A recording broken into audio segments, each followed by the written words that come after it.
Sandy Says Read.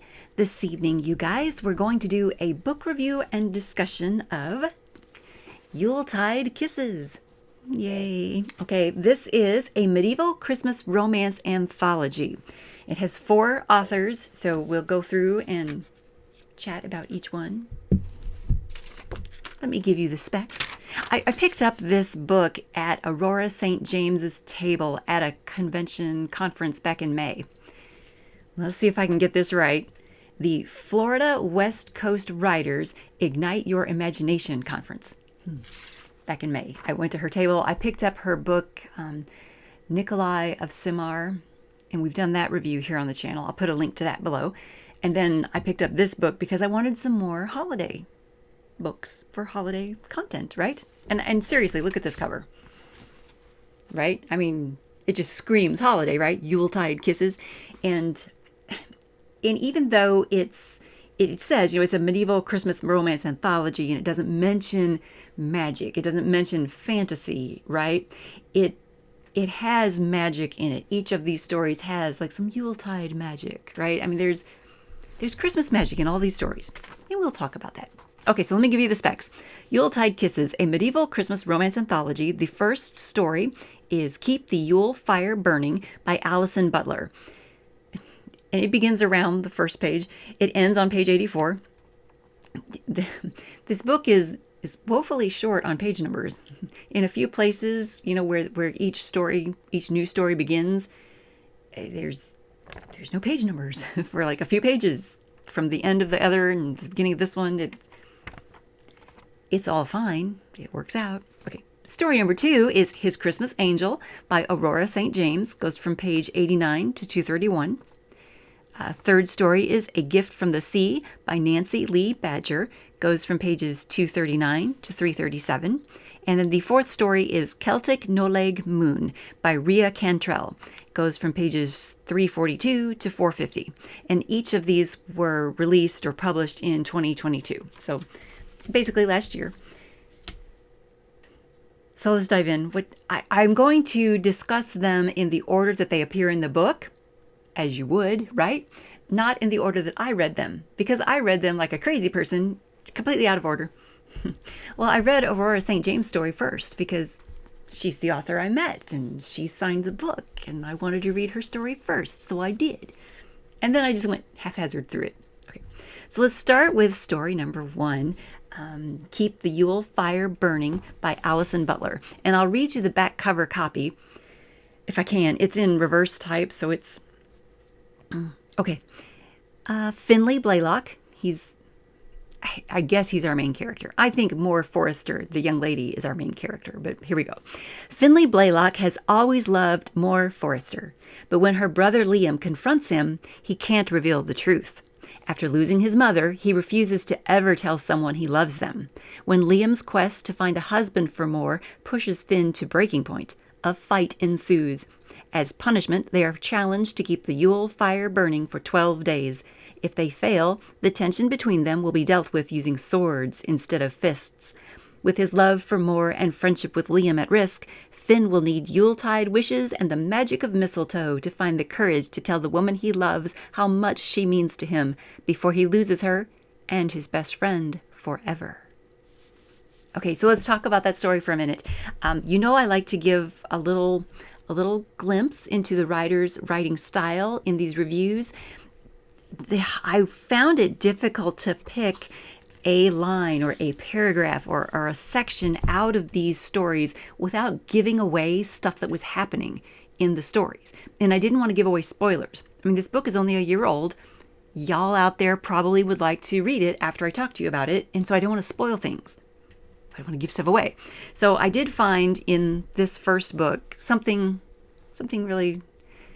sweet, something that I found just as a very lovely turn of phrase. Okay, so in chapter 2, Allison writes, any urge to smile fled as the man Finley had grown up with and would do anything for approached. Finley kept his attention fixed on More, which was no hardship. Although the siblings shared the same dark hair and high cheekbones, the sister drew his attention like a deer to water at first light. Isn't that really pretty? I really liked that. I mean, in this paragraph, Finley is looking at the brother and sister coming toward him. Liam and Moore are coming toward him. And there's his best friend that he's been his best friend his whole life. But he's like drawn to look at Moore because she's drawing his attention like a deer to water at first light. And that just struck me. It's very poetic. It's very lovely. He's besotted with her, which I think is nice. Okay, so in the first story, that friendship has been tested because, this is a society that, has been in battles, they've been in wars and fights, and they've lost people to battles. They've lost people because of war. They've also lost people to just random accidents, Liam and Moore's father was killed in just an accident in the forest. A tree fell on him and he died. So there are accidents like that have happened. This society, they lose people. And so loss is a part of their world. When Finley lost his mother during childbirth, it crushed him, right? He's sad. He misses his mom, even though he's a man now, but still he misses his mother from his childhood. And he's afraid to tell anyone that he loves them, even his little sister. He won't tell her that he loves her because when you tell someone you love them, you lose them, right? So he doesn't want to tell Moore Forrester that he loves her, that he wants to marry her and love her and take care of her forever because he will lose her.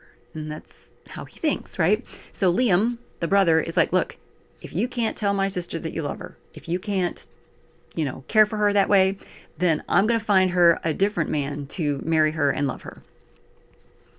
And that's the conflict that happened, and that's why the two fought, and so they end up, at the beginning of the story, they are taken before the lady of the castle, and she's like, you two, aren't you best friends? What were you doing fighting? And they don't want to say, they don't want to admit what they were fighting with. They were fighting because Finley can't declare his love for Liam's sister. They don't want to say this in front of everybody, right? So the lady of the castle is like, okay, look, if y'all can't come to terms, if y'all can't figure this out, I'm going to punish you and your families are going to share in your punishment. So here's the scoop. You've got to set the Yule log to blaze and you've got to keep it burning for 12 nights, 12 days. And if it goes out, then you guys have to fight to the death. We're taking up swords. So you can either come clean now or you can do this punishment. And they're like, well, I guess we'll do the punishment. So they go do the punishment. And of course, through the 12 days and nights that they're doing the punishment, Moore is able to sit down with Finley and say, what's going on? And yeah, so there's a romance budding there. And it's lovely.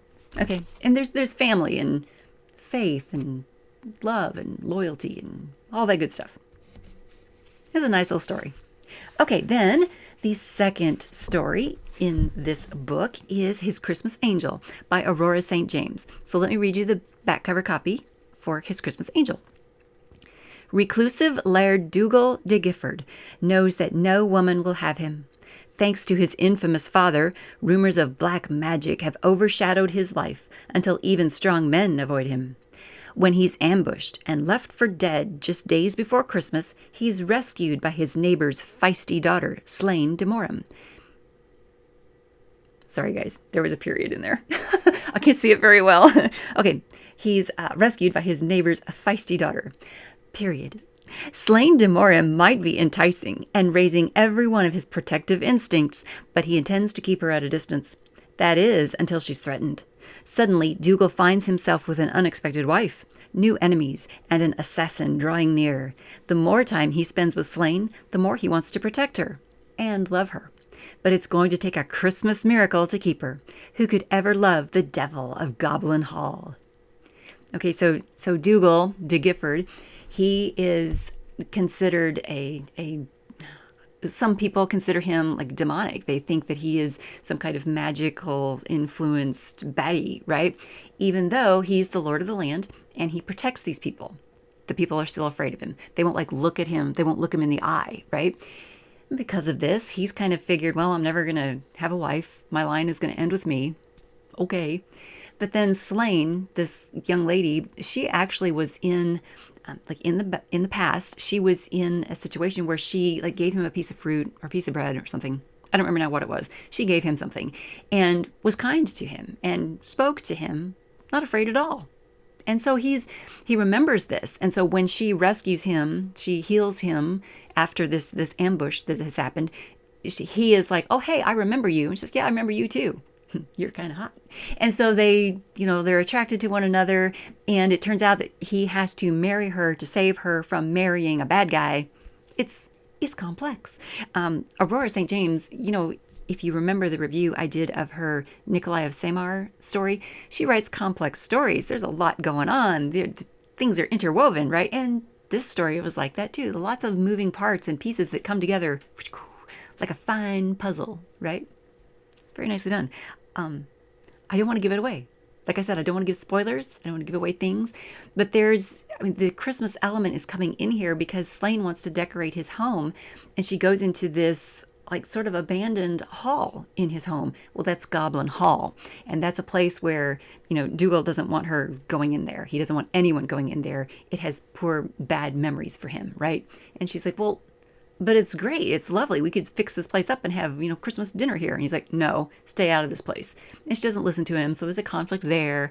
And, someone else ambushes him and he's convinced that she was in on the ambush. So she runs away and he has to get her back. And there's all kinds of stuff happening in there. All kinds of stuff. And the bad guy that she was supposed to marry originally, he still wants to get at her. And yeah, it's tense at times. Okay. Nicely done. Very good. So she is his Christmas angel. Story number 3. Let's move on to story number 3, which is A Gift from the Sea by Nancy Lee Badger. A shipwrecked son of a clan chieftain, Monroe hides his full identity from the young lass who saves him from the waves and her brothers. An attack by seafaring warriors puts all of their lives in danger, and the resulting deaths place a shadow over the upcoming Christmas festivities. Leading Gwyn and her family toward his home far from the coast of Scotland's North Sea could be a mistake, yet could be the only way to keep them all alive. So Monroe is our shipwrecked fellow. All of his fellow seafaring folk, they die on the shore, so he's the only one left alive. And Gwyn is our young lady who finds him and gets him into a cave so that he's safe when the tide comes in and safe from her brothers who are, basically collecting all this stuff off the shore from the shipwreck. And then he ends up saving her too. And it's, saving one another and then saving one another again and again. It's as they traipse up the countryside, right? It's a nice little, it's like a journey. It's like a quest, but it's told with spice. It's nicely done. It's very clever. I don't want to give it all away. It's a nice little story, and they're going on this this little journey, and we're learning bits and pieces from Gwyn's past as she goes. Like her brothers know stuff from her past that she doesn't. She knows stuff about the past that they don't. It's like little pieces of a puzzle coming together. Not puzzling again, but little pieces of a puzzle coming together as they go up, the countryside, and we're also learning about Monroe. He is more than just a shipwrecked fellow. He's not just a pirate that's come ashore. He's important, and he doesn't want to tell them who he is because he doesn't want that to taint the relationship that's building. Yeah, there you go. Okay, story number 4, Celtic No-Leg Moon by Ria Cantrell. Devin MacDougall never expected to find himself in the midst of an assassination attempt on the king. Surrounded by enemies and not knowing who to trust, he vows to find the would-be assassin before a second attempt is made. But when the lovely daughter of the MacCallum Laird becomes involved, he's torn between protecting her and finding the culprit. You guys, I have no idea what story that's supposed to be for. The story that I read, there was an assassination attempt on the king. It took like this much space in the whole story. The whole story is something a completely different thing. I don't know what that is. Honestly, the story I read is, Devin MacDougall and Brigid Caitlin, they, it starts out with a prologue where these two are young, right? She's like 5 and he's 10, and she's being this little obnoxious gnat of a bug, right? And gets him in trouble, and he gets a lashing from his dad because he was mean to her, right? And his dad's like, one of these days you're going to spend time with her, so you better be nice. And he's like, oh, I'll never want to spend time with her. And he eats those words later, right? Because this is a romance, right? So later in life, she and her family are traveling to the McDougal castle, to have festivities, and it's like a Yuletide type festivity thing, right? Samhain, and they're traveling there to have the festival, and she runs into Devon. She doesn't recognize who he is. She just recognizes that he's naked because he's been skinny dipping, and she's like, "Oh my goodness, he's hot." That's the kind of story this is. and he's like, "Well, hey, you like what you see?" And so she's like embarrassed, and she runs back to her friend, and her cousin Jenna is like, "What's happened? What's wrong with you?" And she's like, "Oh my gosh, I saw this guy." And of course, she and Devon end up getting together, and he gives her his plaid to wear around her shoulders to keep her warm.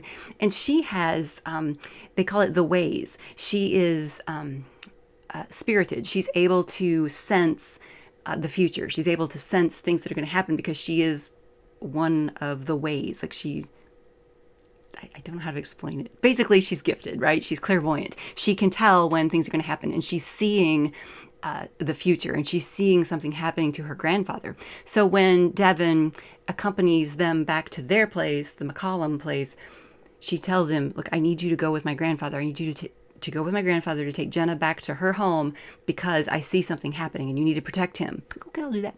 So he, of course, does this because he's besotted with her. And that's where the assassination attempt on the king comes in. That little piece right there. Because someone tries to assassinate the king, and the grandfather tries to stop it, so Devon tries to stop, and da-da-da-da.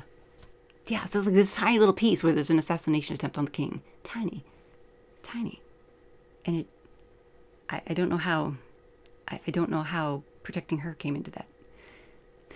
The story was nicely done. The story that I did read, the story that is in the book is nice. It's very good. They fall in love. There's a romance to it. It's a medieval romance for Christmas.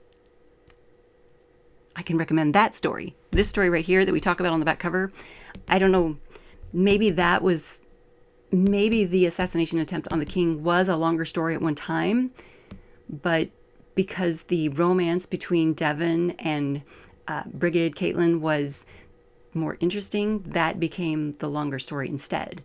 I don't know. I'm guessing that. Because that is a good story in this book. Says Sandy. That's Sandy's opinion. That's my review. That's my opinion. There you go. So Yuletide Kisses has 4 clever romantic stories for the holidays season. I don't know if I did a good job on that review, you guys. There you go. That's it. That's what I've got for you. Thumbs up for holiday romance. You've got to follow along here, and you've got to subscribe to the channel and click the bell notification icon so that you're notified when I do the random, crazy, rambling stuff for the holidays. You guys, thanks